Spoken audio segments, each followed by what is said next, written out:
Eles marcharam com espadas erguidas, confiantes de que com fogo e saque apagariam uma civilização inteira. 4 milênios depois, entretanto, quem mudou de verdade foram os conquistadores. Não porque faltou violência, mas porque havia algo mais profundo no Planalto iraniano. Uma rede de cidades, idiomas, crenças e maneiras de governar que não se quebravam como vasos descartáveis. Eu quero contar por que isso aconteceu. Como uma terra que conheceu saque após saque, tornou-se, ao longo dos séculos, um imã cultural que absorvia e transformava até seus invasores. O Planalto iraniano não surge do nada no mapa da história. Antes de exércitos ou impérios, havia comunidades que cultivavam trigo, fabricavam cerâmicas complexas e construíam as primeiras cidades. Escavações em sítios como Giroft, também grafado Giroft, Tepsialk e Susa mostram que já no terceiro e mesmo no 4º milênio antes de Cristo, essa região estava conectada a corredores comerciais que ligavam a Mesopotâmia, o Vale do Indo e as rotas que mais tarde cruzariam a Ásia Central. Encontramos cerâmicas com motivos compartilhados, selos com iconografias semelhantes e estruturas urbanas que indicam administração local. Em outras palavras, a base material de civilização estava aqui muito cedo. Essas comunidades não eram isoladas, interagiam com vizinhos poderosos. O sul do atual Irã abrigou os Elamitas, um povo com centros urbanos como Susa e uma administração capaz de negociar com impérios da planície mesopotâmica. Há registros que sugerem tratados e conflitos com Acádia e com o poder de Sargão, embora nem tudo seja plenamente claro nos vestígios. Os Elamitas deixaram inscrições, objetos e um legado de organização política que seria uma peça no mosaico iraniano. Quando falamos dos primeiros milênios, é importante lembrar que civilização ali significava uma mistura de técnicas agrícolas, escrita emergente, comércio e ritual. Elementos que juntos criaram uma continuidade que resistiria a rupturas militares. No 2º e no 1º milênio antes da nossa era, movimentos populacionais redesenharam o quadro. Grupos indo-iranianos migraram para várias partes da Ásia, trazendo línguas e mitos que dariam forma ao que os persas viriam a chamar de Aryan Vaeja, a terra dos arianos, em algumas tradições. Linguistas e arqueólogos discutem as rotas e as datas com cautela. Muitos concordam que entre 2000 e 1500 a.C., houve processos que vincularam falantes de ramos indo-europeus ao Planalto iraniano. Esse movimento não foi apenas demográfico. Trouxe conceitos religiosos, mitos e um repertório de palavras e nomes que se integrariam ao tecido local. E é aqui que surge uma figura e uma religião cuja influência atravessaria séculos: Zaratustra ou Zoroastro. A cronologia exata de sua vida e a data precisa do surgimento do zoroastrismo são objeto de longas discussões entre estudiosos. Alguns situam Zaratustra já no 2º milênio antes de Cristo, e outros o colocam mais tarde, entre 1600 anos antes de Cristo. O que nos interessa é o núcleo de suas ideias, a proposta de um conflito moral entre um princípio bom, Ahura Mazda, e uma força destrutiva, Angra Mainyu, a ênfase na escolha humana e a noção de uma história com começo, meio e fim, marcada por julgamento e renovação. Esse tipo de cosmologia ajudou a moldar uma identidade religiosa e ética que sobreviveu, ainda que transformada, mesmo quando o poder político mudou de mãos. No século VI a.C., despontou uma força política capaz de articular muitos desses elementos em escala imperial: os Aquemênidas. Ciro II, conhecido como Ciro o Grande, unificou tribos e cidades, e sua política de governo foi, segundo registros e interpretações, marcada por um pragmatismo notável. O Império Aquemênida criou estruturas administrativas capazes de governar uma diversidade imensa de povos, satrapias, províncias governadas por sátrapas, um sistema de estradas que facilitava a comunicação e logística, e medidas para coletar impostos e organizar o exército. Ciro tornou-se famoso por seu modo de tratar povos conquistados. Há relatos de restituição de templos e um discurso de tolerância religiosa que, segundo muitos historiadores, ajudou a estabilizar territórios vastos e heterogêneos. O famoso Cilindro de Ciro é frequentemente citado como um reflexo dessa política, embora sua leitura como Declaração Universal de Direitos seja debatedora. O ponto mais sólido é que a administração aquemênida combinava centralização com respeito a tradições locais, uma fórmula poderosa. Dário I ampliou esse aparato.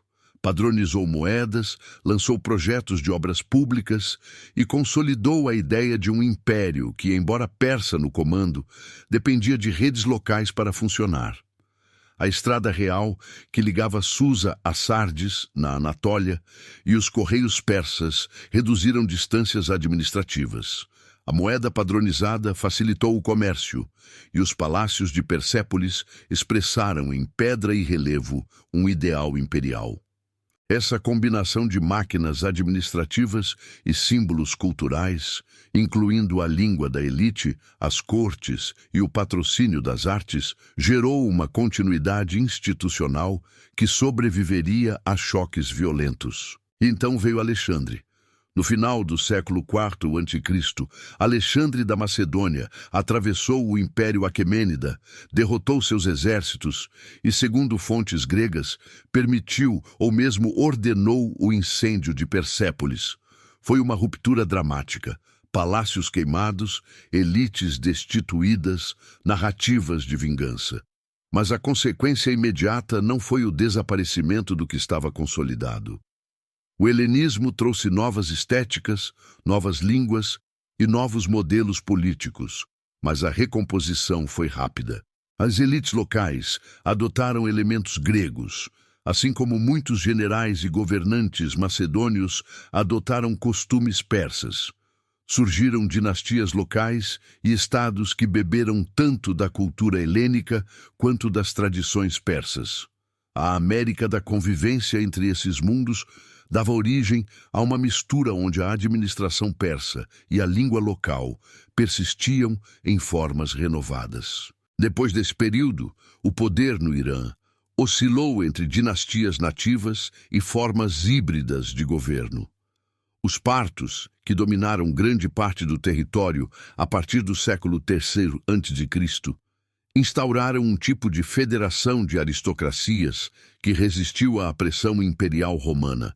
Mais tarde, nos primeiros séculos da Era Comum, os sassânidas reunificaram um estado centralizado e fizeram do zoroastrismo uma religião de corte e de estado. Os sassânidas rivalizaram com Roma e depois com Constantino e Bizâncio, em longas fronteiras de confronto e intercâmbio.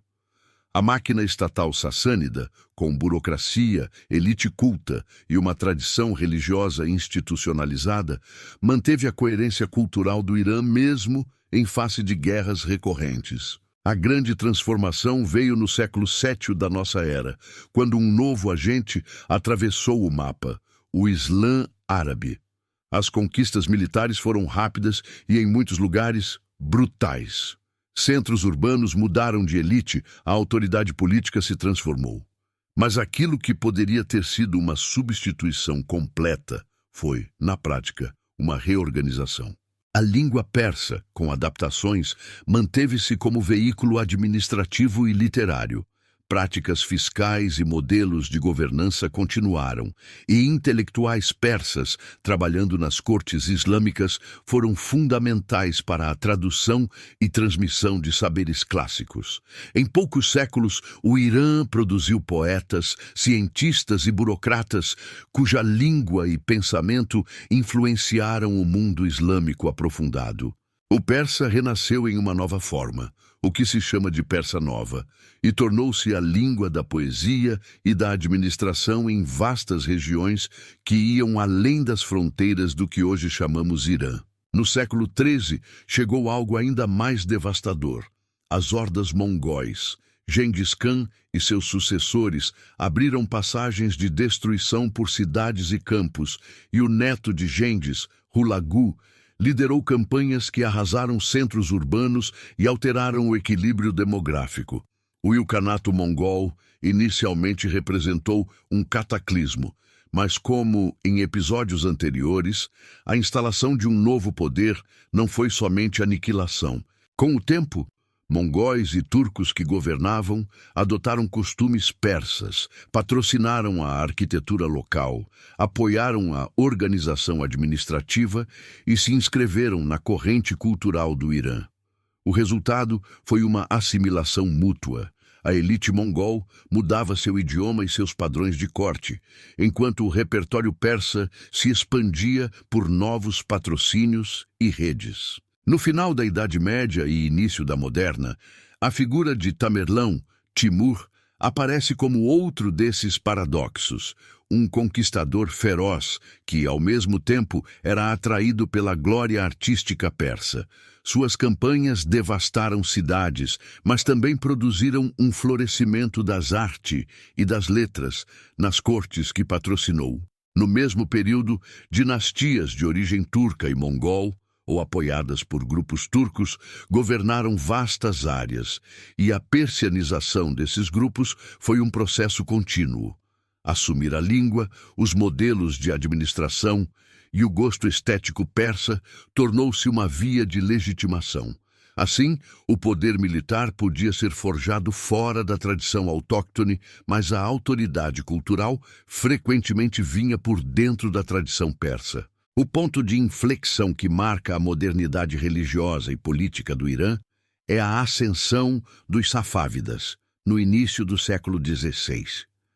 Sob Ismail I, os safávidas impuseram o xiismo dozeimista como religião do Estado, uma decisão que teve repercussões duradouras. Ao escolher o xiismo como elemento central da identidade estatal, os safávidas criaram uma diferenciação confessional que ajudou a consolidar um sentido de unidade interna frente a vizinhos sunitas como o Império Otomano e, ao mesmo tempo, estabeleceu traços distintivos na paisagem religiosa da região. A conversão estatal ao xiismo não apagou, porém, as continuidades culturais anteriores. A língua, a poesia, a administração e o repertório artístico continuaram a pautar a vida intelectual e política. Os séculos XIX e início do XX trouxeram novos desafios.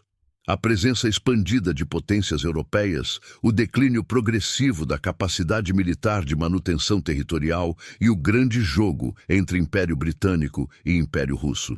A dinastia Qajar, que governou entre final do século XVIII e início do XX, viu perdas territoriais significativas no Cáucaso e no Norte, por tratados desiguais com a Rússia. Eventos como os Tratados de Gulistão, 1813, e Turkmenchai, 1828, marcaram cedências territoriais que redimensionaram as fronteiras tradicionais. Esse foi um momento de humilhação política, mas também de crescente consciência sobre a necessidade de reforma administrativa e modernização. Reza Shah Pahlavi, no começo do século XX, encarnou esse impulso de modernização estatal. Exerceu reformas centralizadoras, investiu em infraestrutura, escolas e indústria e tomou uma decisão simbólica importante. Em 1935, oficialmente adotou o nome Irã em comunicações diplomáticas, uma escolha política que retornava a uma raiz étnica e geográfica do termo e que foi interpretada como um gesto de afirmação nacional. Modernização significava também tentativa de remodelar a sociedade. Algumas dessas medidas fortaleceram o Estado, outras abriram conflitos com tradições locais e com as forças conservadoras. A segunda metade do século XX terminou com uma ruptura dramática, a Revolução de 1979. Movimentos sociais amplos, religiosos e políticos se articularam contra a monarquia do Shah, resultando em uma transformação profunda da ordem política. A República Islâmica que emergiu alterou a relação entre religião e Estado e mudou a maneira como o Irã passou a ser percebido internacionalmente. Novamente, como em episódios anteriores, a Revolução representou quebra e continuidade. Muitas tradições culturais e literárias permaneceram vivas, mas o novo arranjo político reconfigurou símbolos, prioridades e relações com o exterior. Se buscamos um fio que percorre esses 4.000 anos, encontramos padrões repetidos. Primeiro, existe uma infraestrutura material. Cidades, escritórios de impostos, rotas de comércio, ofícios artísticos, que cria vantagem histórica. Restaurar e governar é mais fácil quando existem instituições e uma elite letrada que sabe como administrá-las. Segundo, há um apelo cultural que funciona como um imã. Linguagem literária, o persa, as formas poéticas, os repertórios arquitetônicos e religiosos ofereceram aos governantes uma via de legitimação e de prestígio. Ter o persa, a corte e os patronos locais era uma maneira eficaz de integrar territórios e elites. Terceiro, as religiões e crenças locais, incluindo o zoroastrismo em fases anteriores e o xiismo a partir dos safávidas, forneceram narrativas de identidade que podiam ser apropriadas politicamente. Quarto, e talvez mais sutil, existiu sempre uma flexibilidade social. As sociedades do Planalto assimilavam elementos estrangeiros quando isso fazia sentido e preservavam o que consideravam essencial. Quando um conquistador atravessava a Pérsia, portanto, havia duas forças opostas em jogo: a violência imediata e a maquinaria de reprodução cultural.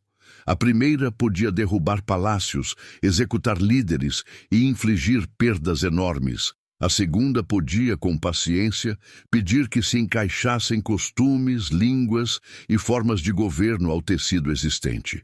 Isso explica por que, mesmo depois de Alexandre, de Mongóis e de Tamerlão, a língua persa e muito de sua cultura institucional voltaram a florescer. A assimilação funcionou nos dois sentidos. Os conquistadores adotaram a prestígio cultural local, e o sistema local incorporou elementos vindos de fora, renovando-se.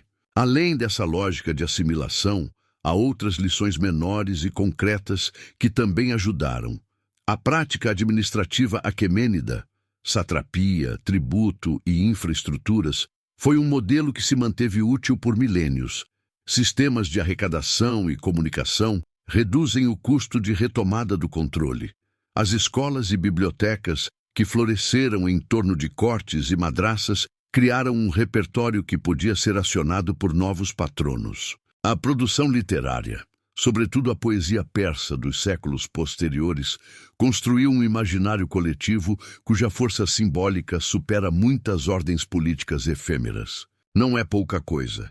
Pense em como a poesia de um poeta como Ferdowsi, escrevendo no começo do segundo milênio, reordenou memórias e mitos de uma nação em meio a mudanças políticas. Pense em como as miniaturas, as madraças e os manuscritos preservaram métodos técnicos, imagens e estilos que atravessaram até os dias de hoje. Cultura, nesse sentido, funciona como estoque. Nem sempre é a mesma coisa, mas sua continuidade é o que permite a persistência de traços centrais. Ao concluir essa panorâmica, vale uma reflexão de alcance maior. Muitos impérios triunfaram militarmente apenas para, com o tempo, se tornarem locais onde as tradições locais reconfiguraram o poder. O Irã não é uma exceção. É, talvez, uma manifestação particularmente nítida dessa dinâmica. A história iraniana mostra que vitória militar não é sinônimo de transformação cultural automática. Mais importante, sugere que políticas de coabitação, de respeito estratégico às formas locais e o uso das estruturas administrativas existentes podem ser, quando eficazes, caminhos de preservação do poder, mas também de reprodução cultural para além da violência. Hoje, ao olharmos para o Irã contemporâneo, vemos camadas, poesia e música que remontam a séculos, práticas religiosas que traçam linhas antigas, cidades que guardam ruínas de Persépolis e palácios que testemunharam glórias e destruições. Vemos também um país cuja aparência externa, política, ideológica, mudou rapidamente em momentos cruciais, mas cuja substância cultural continuou a conversar com o mundo, influenciando vizinhos e além. A distinção entre Pérsia como exotismo literário e Irã como entidade política moderna resume esse duplo movimento.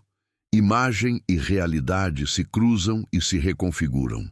Se essa viagem cronológica até aqui despertou sua curiosidade, inscreva-se no canal e conte nos comentários de onde está assistindo. Quero saber como essa história ressoa em lugares diferentes. E antes de encerrar, proponho uma última pergunta. Se o Irã sobreviveu às invasões porque assimilou e transformou seus invasores, quais outras civilizações hoje continuam a exercer influência discreta, mas profunda, sobre o mundo moderno? Deixe sua sugestão nos comentários. Ao terminar, guardo a imagem de Persépolis, terraços esculpidos, esculturas que mostram emissários trazendo tributos, colunas que se erguem mesmo depois do incêndio. A ruína fala de destruição, mas também de continuidade, porque os motivos ornamentais ressurgem em tapetes, em tecelagens, na poesia, porque palavras e práticas atravessaram fronteiras políticas. A história do Irã é, em boa parte, a história de como uma cultura consegue sobreviver não por evitar choques, mas por transformar choques em matéria-prima para a sua própria continuidade. E isso, talvez, seja uma das lições mais relevantes para qualquer sociedade que queira durar. A força de uma civilização não se mede apenas por suas vitórias militares, mas por sua capacidade de absorver, renovar e seguir adiante.